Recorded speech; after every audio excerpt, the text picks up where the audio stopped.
Hello everyone, आज चाहिँ यहाँ रुममा बस्दा अल्छी लागेर के गरौँ भएर यसो बुढा नीलकण्ठतिर घुम्न जान लागेको है त।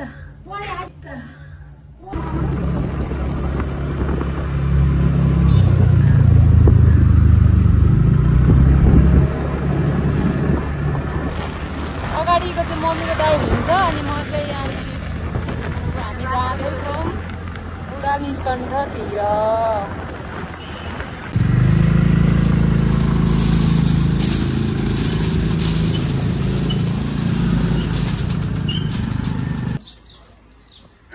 कहाँ जाने त हामी?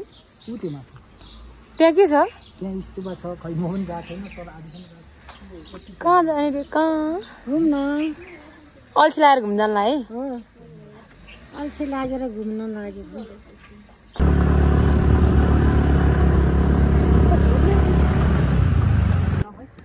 हामी चाहिँ आइपुग्यौँ यहाँनिर बुढा नीलकण्ठको। के रे दाइ? यो स्तूपाको नाम एक्ज्याक्टली थाहा भएन। त्यहाँ जाऊँ न।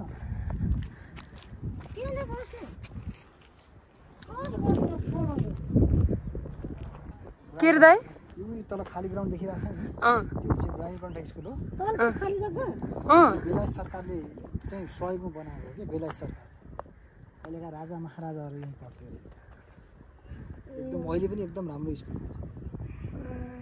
कहाँ पो त्यो अब देख्नु? तल छ नि, देखिरहेको छ यो त्यो खाली क्या बिच यो हो। यो जुन देखिरहेको छ नि, त्यो सुवास पढ्ने पनि यही हो। को पढ्ने रे मम्मी? सुवास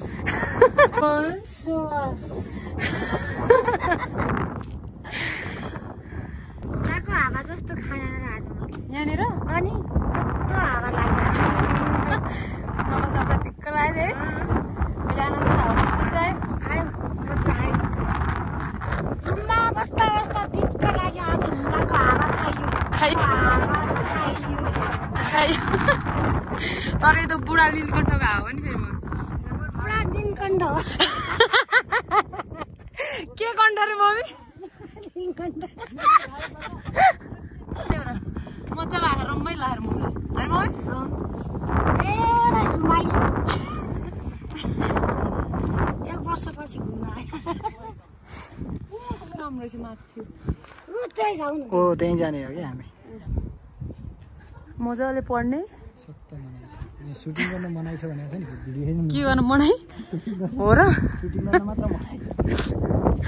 अब माथि जाने है?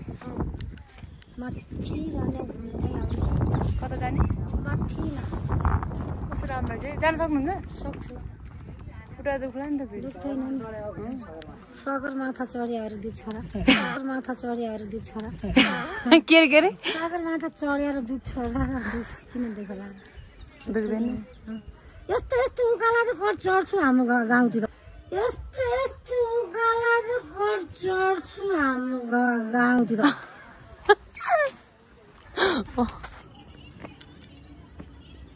कस्तो भएर मम्मी?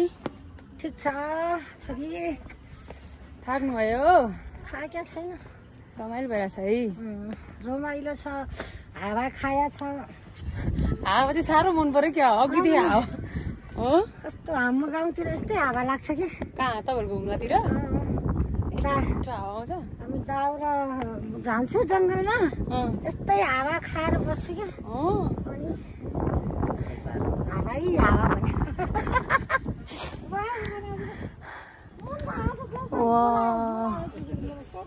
राम्रो आनु राम्रो चार फेरि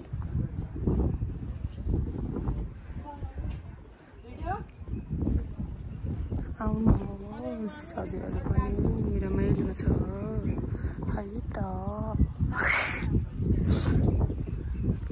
के राम्रो छ? परपट्टि फुलको बगैँचा। फुलको बगैँचामा कस्तो सुनसान, कस्तो आनन्द क्या। शान्ति। शान्ति बस्ने नै शान्ति। त्यही भने के रे दाइ फेरि के भन्नु? बुद्ध बस्ने नै शान्ति भएको ठाउँ हो क्या। त्यही त कस्तो आनन्द। अग्रदूत जन्मे गौतम बुद्ध भन्ने सुन्नुभएको छ? अग्रदूत जन्मे गौतम बुद्ध भन्ने सुन्नुभएको छ? दागी फेरि खतरा जान्छ फेरि। यहाँबाट चाहिँ सबै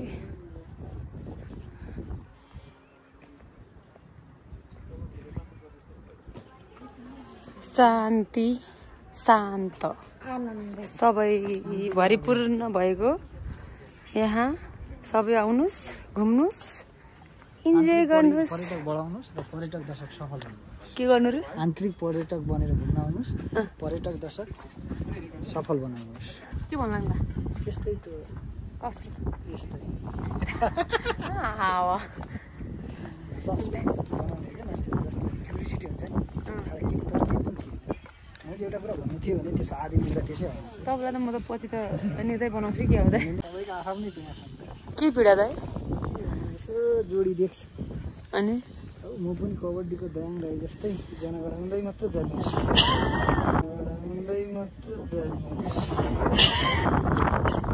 भिडियो त गर्नु भएन फाइनली हामी चाहिँ घुमिसक्यौँ एकदम रमाइलो रहेछ शान्त मलाई चाहिँ एकदम मन पऱ्यो मैले शान्त शान्त चाहिँ 2-3 चोटि भनिसकेँ कि तपाईँले कस्तो रमाइलो लाग्यो कि म त त्यति साह्रो त घुम्थिनँ कि आज चाहिँ अनि अल्छी लागेर के गरौँ भएर अनि घुम्न हिँडेको एकदम रमाइलो लाग्यो रमाइलो छ रमाइलो भन्दा नि शान्त क्या शान्त ठाउँमा घुम्न त मजा आउँछ नि होइन हेर्नुहोस् त कति राम्रो छ शान्त आनन्द आउने ठाउँ छ हजुरहरू नै आउनुहोस् रमाइलो गर्नुहोस् किनले कुरा छैन कति हो एउटाको बुराउँसी सोधिसन बुराउँसी फुल 40 यति महँगो मन परेको फुल मन परेको फुल क्या रे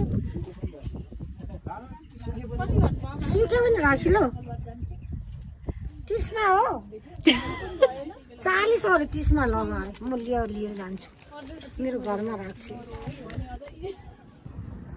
यहाँ माथिबाट झरेर हामी यहाँ आइपुग्यौँ अब झर्दैछौँ बिस्तारी बिस्तारी रमाइलो लिँदै मम्मीले चटपटे खानुभयो अनि के खानुभयो मम्मी चटपटे अनि चटपटे खाइयो पानी खाइयो काङ्क्रो खाइयो कुरकुरा खाइयो अब कहाँ जाने अब घर रमाइलो भयो नि है त्यही त रमाइलो ठाउँमा जाँदाखेरि रमाइलो हुन्छ हामी चाहिँ बाटोमा आउँदा यहाँनिर विष्णु भगवानको मन्दिरमा छिर्नु लागेको म यहाँ पनि आएको थिइनँ त्यही भएर यहाँ विष्णु भगवानको मन्दिरमा नि छिर्नु लागेको यहाँ पसेर भगवानसँग केही मागेर फर्किन्छौँ होइन मम्मी भगवानसँग केही मागेर फर्किने होइन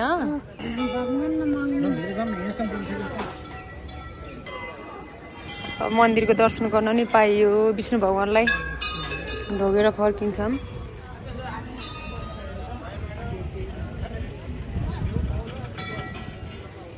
सबैलाई रक्षा गर्नु विष्णु भगवानले हजुरहरू सबैलाई मम्मी चाहिँ भित्र हुनुहुन्छ दा यहाँ विष्णु भगवान के हो अरे यो विष्णु भगवानको यो मूर्ति छ नि हजुर नेपालको सबभन्दा ठुलो ढुङ्गाको मूर्ति हो नेपाल यो राजा प्रताप मल्लले बनाएको मल्लकालीन राजा प्रताप मल्लले बनाएको दाइ त दाइलाई सबै थाहा छ सबै के हो कहाँ के सबै थाहा छ दाइलाई नेता होइन त्यो के भन्छ नि इतिहास सबै थाहा छ दाइलाई हामी चाहिँ जान्छौँ विजय स्तूपा गएर फर्किँदाखेरि बाटोमा विष्णु भगवानको दर्शन गर्न पनि पायौँ एकदम खुसी लाग्यो रमाइलो लाग्यो नहाँस्नु न मम्मी हाँस्दै हुनुहुन्छ यहाँ म बोलेको देखेर सबैले लाइक सब्सक्राइब गरिदिनु होला बाई